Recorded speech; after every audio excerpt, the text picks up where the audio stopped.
Good afternoon, I'm Pat Healy of the Viking Yacht Company and Valhalla Boatworks. And what I wanted to do today was bring you into our R&D department. And our R&D department isn't getting seen by many people. This is where our design and engineering group, all their hard work starts and then filters down into the R&D department. And that's where all of our master mold makers and craftsmen put together and do the job that they do. And what we wanted to do today is introduce you to the new Viking Valhalla 46. This new 46 will make its debut in our VIP show in Palm Beach in the end of January. And this is the next chapter of our new company, Valhalla Boatworks.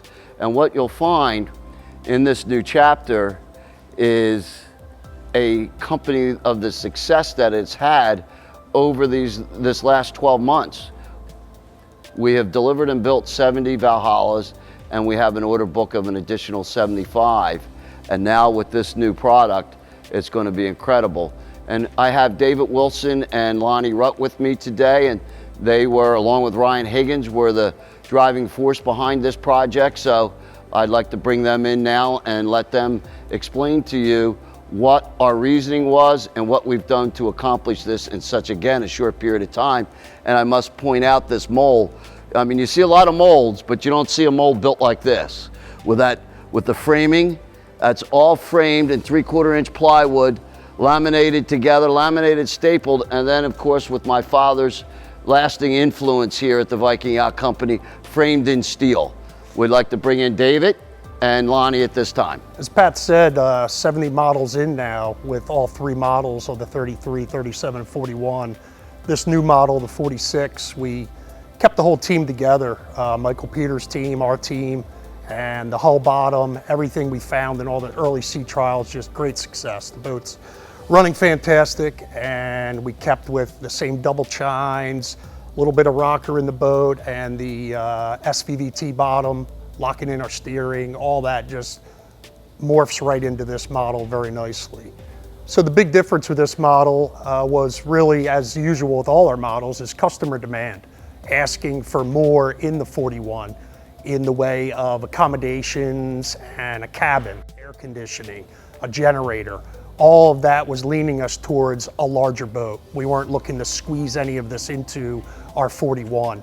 So we're looking at a little over 6 feet, 21 inches of beam in this model that's going to gain all that space for us in the cabin area and in our seating area in the cockpit.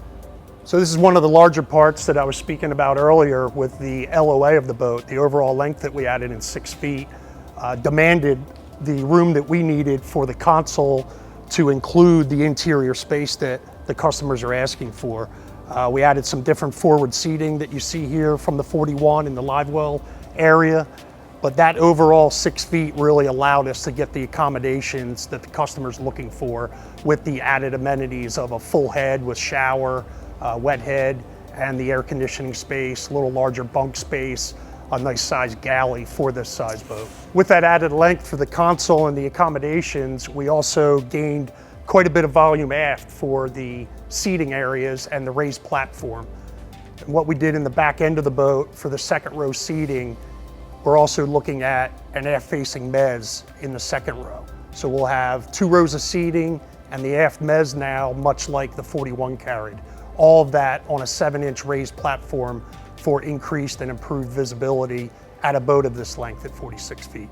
So from the 41, what we've gained here in 46 feet is interior volume and accommodations, along with second row seating, and still holding that fishability from the 41. Moving into Valhalla and now into the 46, we knew that it was important that we maintain the Viking heritage. One of those things is dealing with the mechanical and electrical components on a boat. In the outboard world and center consoles, there's a lot of difficulty with water, and keeping water off of your electronics and mechanicals is imperative. On the 46, we've actually developed a mechanical space, an actual mechanical room similar to an engine room, for the dedicated use of batteries, generators, battery distribution, water heaters, and other components that you're going to need to access and service on a regular basis. It'll actually be a walk-in, stand-up mechanical space. I'm standing here next to the stringer grid mold that's in the construction phase for the 46.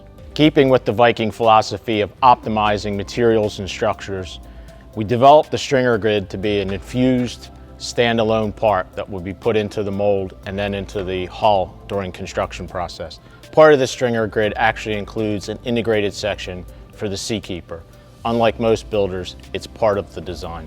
Like the infused stringer grid, all of the materials used in the 46 are analyzed for weight reduction, optimum performance, and ultimately the best structure we can provide.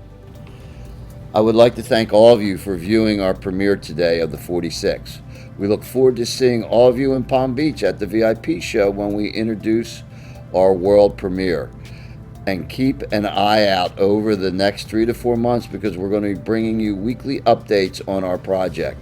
Thank you again and be safe.